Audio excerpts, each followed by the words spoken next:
As soon as we had walked, as soon as we walked at least half a block from the school, Mom said, "So, how'd it go? Did you like it?" "Not yet, Mom. When we get home," I said. The moment we got inside the house, I ran to my room and threw myself onto my bed. I could tell Mom didn't know what was up, and I guess I really didn't either. I felt very sad and a tiny bit happy at the exact same time. Kind of like that laughing, crying feeling all over again.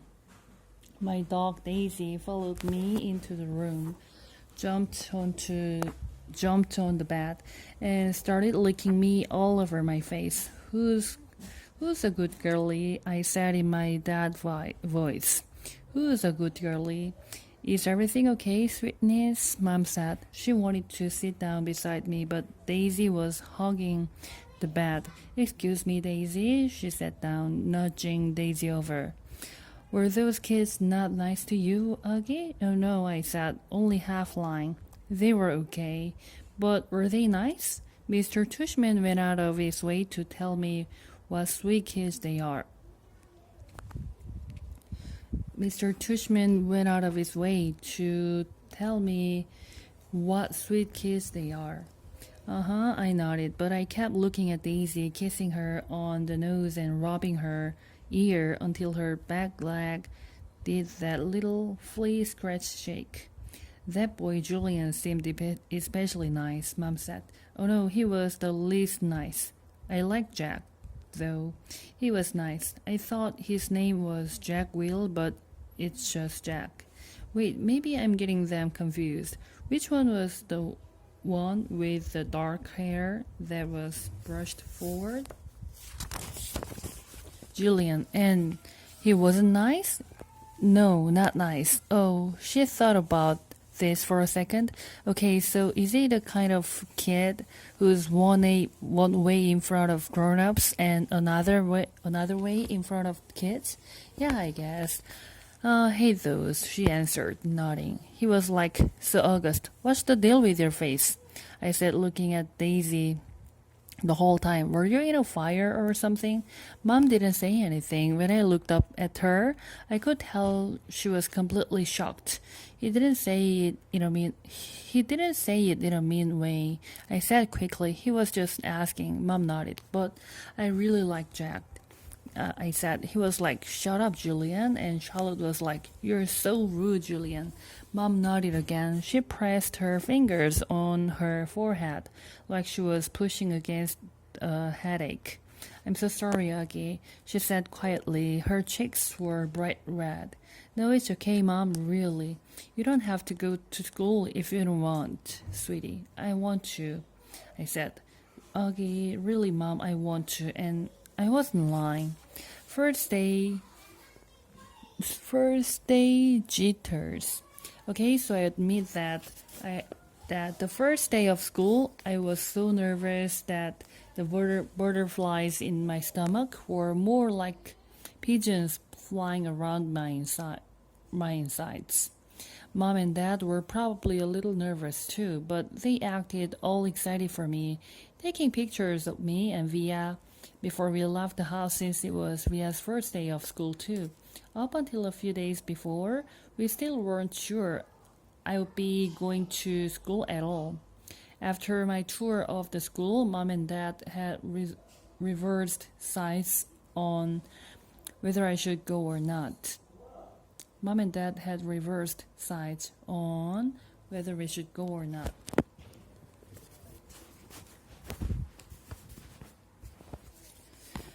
Or not. Where is it? Oh, Mom was now the one saying I shouldn't go, and Dad was saying I should. Dad had told me he was really proud of how I'd handled myself with Julian, and that I was turning into quite the strong man. And I heard him tell Mom that he now thought she had been right all along. But Mom, I could tell, wasn't so sure anymore. When Dad told her that he and Via wanted to walk me to school today too. Since it was on the way to the subway station, Mom seemed relieved that we'd, we'd all be going together, and I guess I was too. Even though Beecher Prep is just a few blocks from our house, I've only been on that block a couple of times before. In general, I try to avoid blocks where there are lots of kids roaming around. On our block, everybody knows me and I know everybody. I know every brick and every tree trunk and every crack in the sidewalk. I know Mrs. Grimaldi, the lady who's always sitting by her window, and the old guy who walks up and down the street whistling like a bird. I know the deli on the corner where Mom gets our bagels, and the waitress at the coffee shop who all call me honey and give me lollipops whenever they see me. I love neighborhood of North River Heights, which is why it was so strange to be walking down these blocks, feeling like it was all new to me suddenly.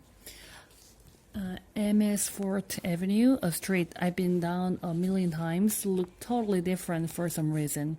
Full of people I never saw before, waiting for buses, pushing strollers. We crossed MS Fort and turned up Heights Place. Via walked next to me like she usually does, and Mom and Dad were behind us. As soon as we turned the corner, we saw all the kinds in front of the school, all the kids in front of the school. Hundreds of them talking to each other in little groups, laughing or standing with their parents who were talking with their other parents. I kept my head way down. Everyone's just as nervous as you are, said Via in my ear. Just remember that this is everyone's first day of school, okay? Mr. Tushman was greeting students and parents in front of the school entrance. I have to admit, so far, nothing bad had happened. I didn't catch anything staring or even noticing me. Only once did I look up to see some girls. Only once did I look up to see some girls looking my way and whispering with their hands cupped over their mouths. But they looked away. They looked away when they saw me notice them. We reached the front entrance. Okay, so this is it, big boy, said Dad, putting his hands on top of my shoulders. Have a great first day, I love you, said Via, giving me a big kiss and hug. You too, I said. I love you, Augie, said Dad, hugging me. Bye. Then Mom hugged me, but I could tell she was about to cry, which would have totally embarrassed me.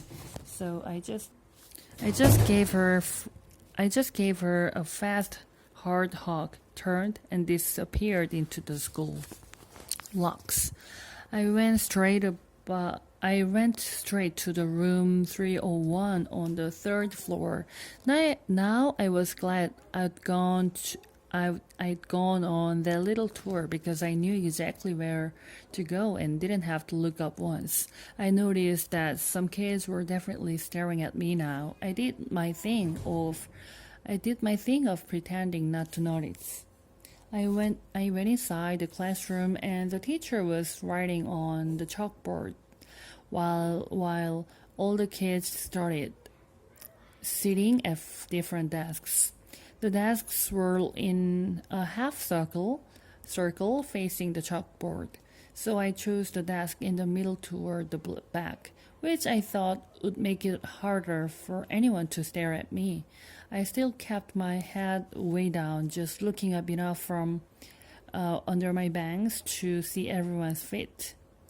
As the desks started to fill up, I did notice that no one sat down next to me. A couple of times, someone was about to sit next to me, then changed his or her mind at the last minute and sat somewhere else. Hey, August, it was Charlotte, giving me her little wave as she sat down at a desk in the front of the class. Why anyone would ever choose to sit way up front in a class, I don't know. Hey, I said, nodding to hello. Then I noticed Julian was sitting a few seats away from her, talking to some other kids. I know he saw me, but he didn't say hello. Suddenly, someone was sitting down next to me. It was Jack. What's up? He said, nodding at me. Hey, Jack, I answered, waving my hand, which I immediately wished I hadn't done because it felt kind of uncool. Waving my hand, which I immediately wished I hadn't done because it felt kind of uncool. Okay, kids, okay, everybody settle down, said the teacher, now facing us. She had written her name, Miss Petosa, on the chalkboard. Everybody find a seat, please. Come on, come in, she said to a couple of kids who had just walked in the room. There's a seat there, and right there. She hadn't noticed me yet. Now, the first thing I want everyone to do is stop talking, and she noticed me. Put your backpacks down and quiet down. She had only hesitated a millionth of a second, but I could tell the moment she saw me. Like I said, I'm used to it by now. I'm going to take attendance and do the seating chart. She continued, sitting on the edge of her desk. Next to her were 3 neat rows of accordion folders. When I call your name, come up and I'll hand you a folder with your name on it. It contains your class schedule and your combination lock, which you shouldn't try to open until I tell you to.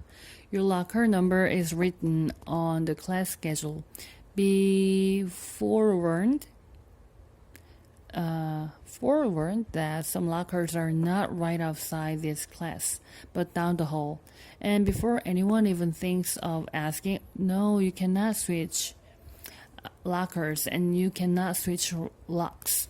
Then, if there's time at the end of this period, we're going to get to know each other a little better, okay? Okay, she picked up the clipboard on her desk and started reading the names out loud. Okay, so Julian Albans, she said, looking up. Julian raised his hand and said, here, at the same time. Hi, Julian, she said, making a note on her sitting chart.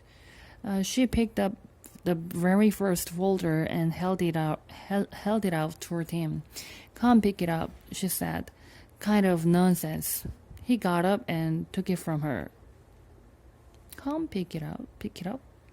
Kind of no nonsense. Cinema Chin. She handed a folder to each kid as she read off the names. As she went down the list, I noticed that the seat next to me was the only one still empty. Even though there were 2 kids sitting at one desk just a few seats away. When she called the name of one of them, a big kid named Henry Joplin, who already looked like a teenager, she said, Henry, there's an empty desk right over there. Why don't you take that seat, okay? She handed him his folder and pointed to the desk next to mine. Although I didn't look at him directly, I could tell Henry didn't want to move next to me. Just by the way he dragged his backpack on the floor as he came over.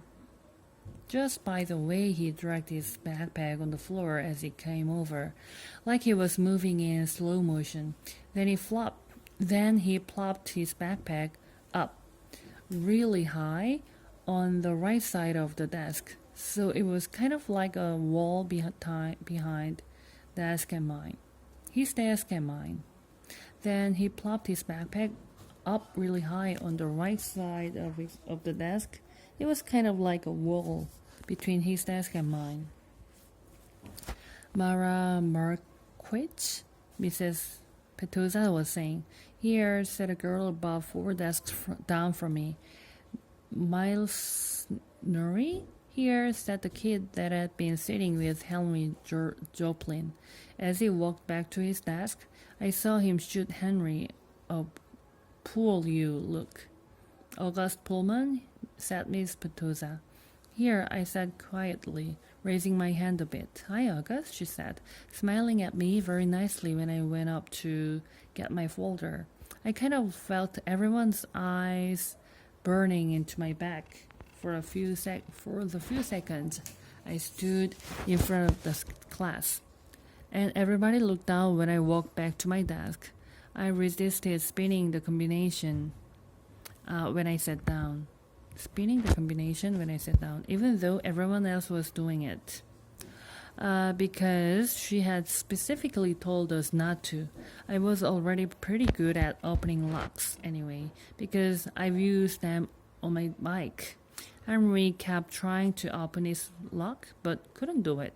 He was getting frustrated and kind of cursing under his breath.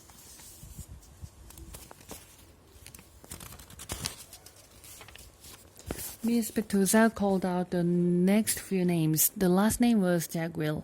After she handed Jack his folder, she said, "Okay, so everybody write your combinations down somewhere safe that you won't forget, okay? But if you do forget, which happens at least 3.2 times per semester, 3.2 times per semester, Mrs. Gracia has a list of all the combination numbers. Now go ahead, take your locks out of your folders and spend a couple of minutes practicing how to open them, though I know some of you went ahead and did that anyway." She was looking at Henry when she said that. "And in the meanwhile, I'll tell you guys a little something about myself. And then you guys can tell me a little about yourselves and we'll get to know each other. Sound good?" "Good." She smiled at everyone, though I felt like she was smiling at me the most. It wasn't a shiny smile like Mrs. Gracia's smile, but a normal smile, like she meant it. She looked very different from what I thought teachers were gonna look like. I guess I thought she'd look like Miss Full from Jimmy Neutron, an old lady with a big bun on top of her head. But in fact, she looked exactly like Mon Mothma from Star Wars, episode 5-6. Haircut kind of like a boy's, and a big white shirt kind of like a tunic. She turned around and started writing on the chalkboard. Henry still couldn't get his lock to open, and he was getting more and more frustrated every time someone else popped one open. He got really annoyed when I was able to open mine on the first try. The funny thing is, if he hadn't put the backpack between us, I most definitely would have offered to help him. Around the room, Miss Petosa told us a little about who she was. It was boring stuff about where she originally came from and how he always wanted to teach. And she left her job on Wall Street about 6 years ago and to pursue her dream and teach kids. She ended by asking if anyone had any question, and Julian raised his hand. Yes, she had to look at the list to remember his name, Julian. "That's cool about how you're pursuing your dream," he said. "Thank you." "You're welcome." He smiled proudly. "Okay, so why don't you tell us a little about yourself, Julian?" Actually, here's what I want everyone to do. Think of two things you want other people to know about you. Actually, wait a minute. How many of you came from the Beecher Prep Law School? About half the kids raised their hands. Okay, so a few of you already know each other, but the rest of you, I guess, are new to the school, right? Okay, so everyone think of two things you want other people to know about you. And if you know some of the other kids, try to think of things they don't already know about you, okay? Okay, so let's start with Julian and we'll go around the room. Julian scrunched up his face and started tapping his forehead like he was thinking really hard. Okay, whenever you're ready, Miss Petuza said. Okay, so number one is that do me a favor and start with your names, please. Names, okay? Miss Petuza interrupted. It'll help me remember everyone. Okay, so my name is Julian, and the number one thing I'd like to tell everyone about myself is that I just got Battleground Mystic for my Wii, and it's totally awesome. And the number two thing is that we got a ping pong table this summer. Very nice. I love ping pong, said Miss Petuza. Does anyone have any questions for Julian? Is Battleground Mystic multiplayer or one player? Said the kid named Miles. Not those kind of questions, guys, said Miss Petuza. Okay, so how about you? She pointed to Charlotte, probably because her desk was closest to the front. Oh, sure. Charlotte didn't hesitate for even a second. Like she knew exactly what she wanted to say. My name is Charlotte. I have two sisters, and we just got a new puppy named Suki in July. We got her from an animal shelter, and she's so cute. That's great, Charlotte. Thank you, said Miss Petuza. Okay, then who's next? Lamb to the slaughter. Like a lamb to the slaughter. Something that you say about someone. Something that you say about someone who goes somewhere calmly, not knowing that something unpleasant is gonna happen to them. I googled it last night. That's what I was thinking when Miss Petuza called my name, and suddenly it was my turn to talk. My name is August, I said. Yeah, I kind of mumbled it. What? Said someone. Can you speak up, honey? Said Miss Petuza. My name is August, I said louder, forcing myself to look up. I have a sister named Via and a dog named Daisy, and that's it. Wonderful, said Miss Petuza. Anyone have questions for August? No one said anything. Okay, you're next, said Miss Petuza to Jack. Wait, I have a question for August, said Julian, raising his hand. Why do you have that tiny braid in the back of your hair? Is that like a Padawan thing? Yeah, I sure nodded. What's a Padawan thing? Said Miss Petuza, smiling at me. It's from Star Wars, answered Julian. A Padawan is Jedi apprentice.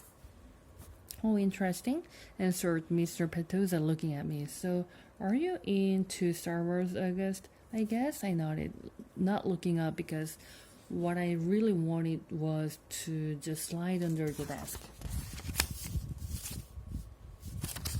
Who's your favorite character? Julian asked. I started thinking maybe he wasn't so bad. Doug said, What about Darth Sidious? He said, Do you like him? Okay, guys, you can talk about Star Wars stuff at recess, said Miss Petuza cheerfully.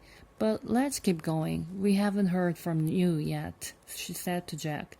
Now it was Jack's turn to talk, but I admit I didn't hear a word he said. Maybe no one got the Darth Sidious thing, and maybe Julian didn't mean anything at all. But in Star Wars Episode 3, Revenge of the Sith, Darth Sidious's face gets burned by Sith lightning and becomes totally deformed. His skin gets all shriveled up, and his whole face just kind of melts. I picked at Julian, and he was looking at me. Yeah, he knew what he was saying. Choose kind. There was a lot of shuffling around when the bell rang and everybody got up to leave. I checked my schedule and it said my next class was English, room 321. I didn't stop to see if anyone else from my homeroom was going my way. I didn't stop to see if anyone from my homeroom was going my way. I just zoomed out of the class and down the hall and sat down as far from the front as possible. The teacher, a really tall man with a yellow beard, was writing on the chalkboard. Kids came in laughing and talking in little